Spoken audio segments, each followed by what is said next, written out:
Olá pessoal, hoje o nosso TSD, que é o nosso Tempo a Sós com Deus, está baseado em um personagem muito conhecido e um dos mais famosos da Bíblia, cuja história foi tema para muitos filmes de cinema. Vamos falar sobre Noé.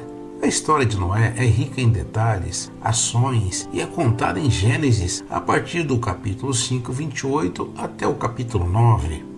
Certo é que seu pai Lameque o chamou de Noé porque ele confortaria a humanidade em relação à terra que Deus havia amaldiçoado.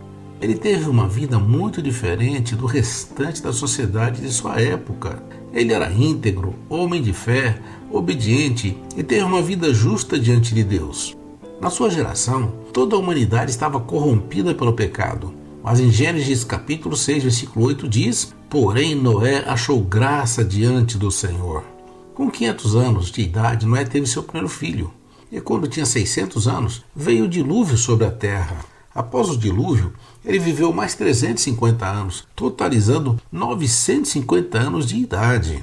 Olha só que longevidade! Foi por volta de seus 480 anos que Noé recebeu de Deus a ordem para que construísse a arca. Depois passaram 120 anos até que Deus executasse juízo para com o restante dos homens. Foi muito provavelmente nesse período que ele pregou a justiça incansavelmente, porém sem resultado, pois não houve arrependimento. Infelizmente, mesmo com todos os avisos do juízo de Deus sobre os ímpios, Noé foi ridicularizado pela população. O capítulo 6 de Gênesis mostra o quanto a civilização da época de Noé estava corrompida. As pessoas praticavam todas as variedades de crimes. Elas desobedeciam a Deus com toda a naturalidade. Porém, como diz em Gênesis 6, 8, Noé achou graça diante do Senhor.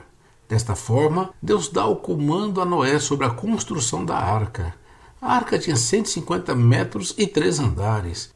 Deus deu cada detalhe para a construção e assim fez Noé.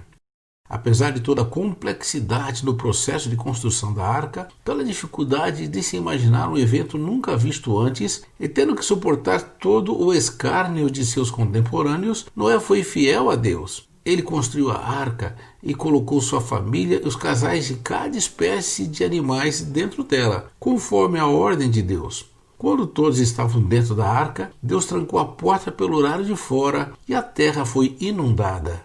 Após o dilúvio, Noé ofereceu um sacrifício de ação de graças a Deus, porque ele realmente era um adorador.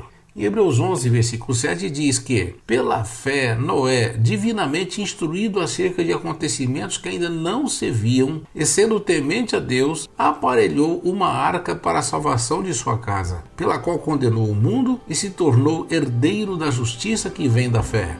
Por isso, o nosso conselho de hoje é: a história de Noé é um exemplo para todo cristão. Ele creu no Senhor acima de tudo e não viveu conforme a perversidade que havia ao seu redor. Assim teve uma vida longa dedicada a Deus. Percebemos aqui o juízo de Deus quanto ao erro da humanidade. O livre-arbítrio é para escolhermos o bem ou o mal. Decida por Deus. Siga o exemplo de Noé. A nossa palavra profética para você está em Gênesis 6, versículo 22. Assim fez Noé conforme tudo o que Deus mandou. Assim o fez. Isso significa que se você obedecer a Deus em tudo, será grandemente abençoado. Como lemos no Salmo 84:11, o Senhor não negará bem algum aos que andam na retidão.